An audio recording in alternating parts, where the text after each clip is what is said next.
Let's talk about Warhammer. To quote the great Robert Florence, Warhammer matters. Or, more specifically, Warhammer matters.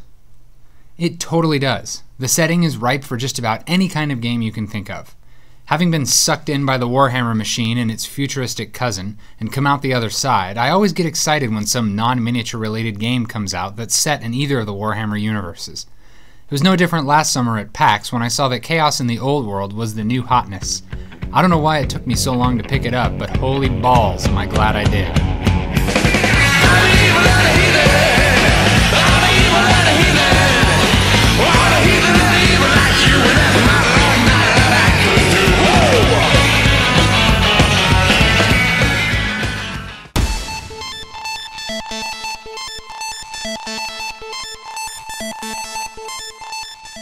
The first thing that happens every round is the top card of the Old World deck is flipped and read aloud.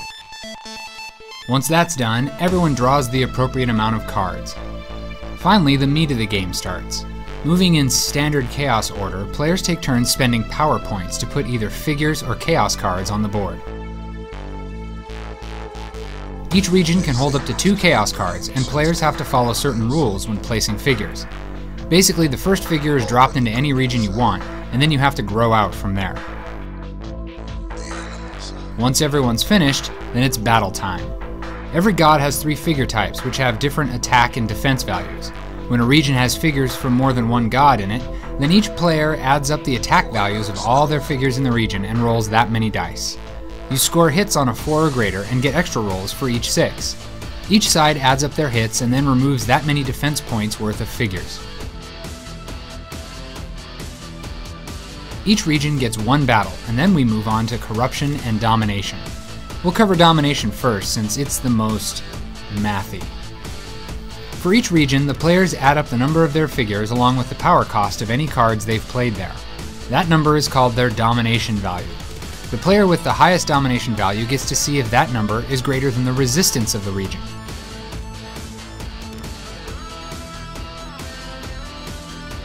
If so, then that player has dominated the region and scores that region's conquest value.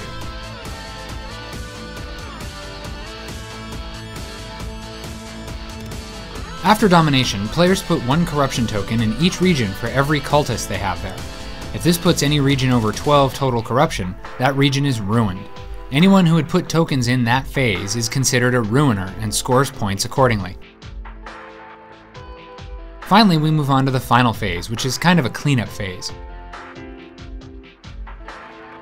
Old World cards are resolved, hero tokens kill off figures, threat dials are adjusted, and ruined regions are scored based on 1st and 2nd place in corruption tokens. That's all there is to it.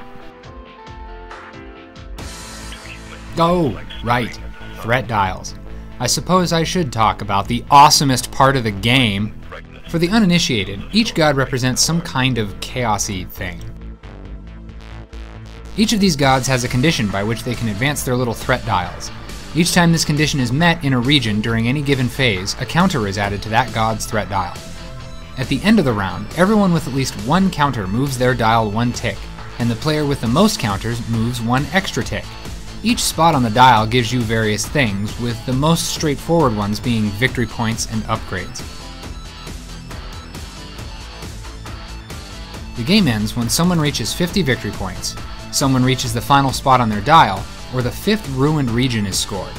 If the Old World deck runs out of cards before any of this happens, then everyone loses and the game wins.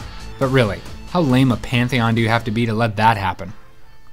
I've yet to play a game of this that I didn't like. I've played all the Chaos gods, and each of them provides a different experience. Each god has different stats for their figures, along with completely different sets of Chaos cards, and this kind of asymmetrical play is really what makes this game click. The components are both a blessing and a curse, though. On one hand, the game is dripping with theme, but when you start dumping cards, figures, and cardboard chits all over it, you really have to struggle to be able to separate the content from the chrome. I wish the game either dealt in fewer pieces or wasn't so busy looking on the table, since that tends to overwhelm new players until they finally get that it's really just a simple area control game. And for some players, the fact that it's not a war game can be a turnoff. This is Warhammer after all, it's not area control hammer. When combat can be decided by a relatively simple battle mechanism, wargamers will probably start longing for charts and tape measures. For the rest of us though, this game packs tons of character and gameplay into a nice 2-hour package. Unless you're the kind of person who gets emotionally invested in the actions you take in a board game and can't bear to crush the weakling mortals under your boots, then you should own this game. Right now. And by right now, I mean right now.